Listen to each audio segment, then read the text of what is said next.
തക്കാളി ചമ്മന്തി എങ്ങനെ ഉണ്ടാക്കാമെന്ന് നോക്കാം. ഇതിനായി ആദ്യം ഒരു പാൻ ചൂടാക്കി അതിൽ എണ്ണ ഒഴിച്ച്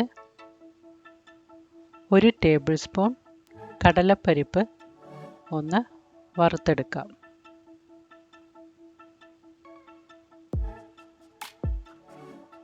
അതിലേക്ക് 1 കുടം വെളുത്തുള്ളി പൊളിച്ചത് ഇട്ടൊന്ന് വഴറ്റിയെടുക്കാം. അതിനുശേഷം 1 കപ്പ് ചുവന്നുള്ളിയും സവാളയും ചേർക്കാം. 1 കപ്പോളം എടുത്ത് നന്നായി ഒന്ന് വഴറ്റണം. അതിലേക്ക് ഒരു 10 ചുവന്ന മുളക്, എരിവനുസരിച്ച് ഇടാം. എരിവ് അത്രയും വേണ്ടെങ്കിൽ കുറച്ച് 8 എണ്ണം ഇട്ടാലും മതി. നന്നായി ഒന്ന് വഴറ്റിയെടുക്കാം. ആ മുളകൊന്ന് മൂക്കുന്നത് വരെ വഴറ്റാം. അതിനുശേഷം കുറച്ച് കറിവേപ്പില, മല്ലിയിലയും ഇടാവുന്നതാണ്.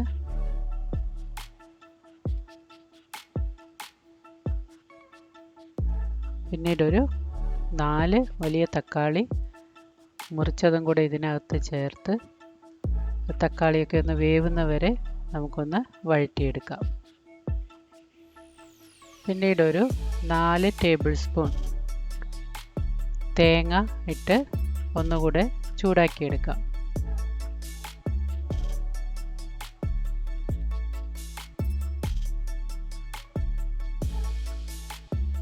നന്നായി എല്ലാം ഒന്ന് വെന്തതുപോലെ ആകുന്നവരേക്കും ചൂടാക്കാം.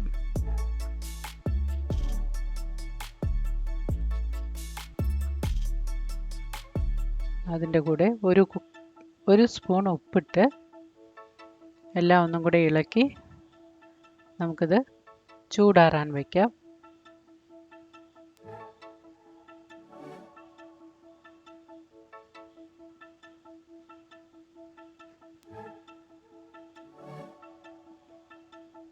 ചൂടാറിയതിന് ശേഷം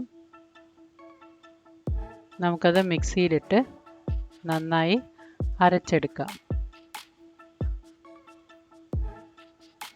1 കപ്പ് വെള്ളം കൂടെ ഒഴിക്കാം. 1 കപ്പ് വേണ്ട, 1/2 കപ്പായാലും മതി. നല്ല കുറുകിയിരിക്കണം ചമ്മന്തി, ഒട്ടും വെള്ളം പോലെ ആകണ്ട.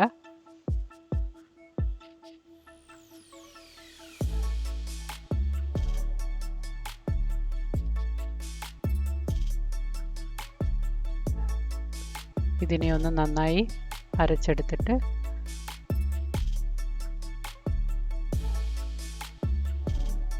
ഒരു ബൗളിലേക്ക് മാറ്റാം.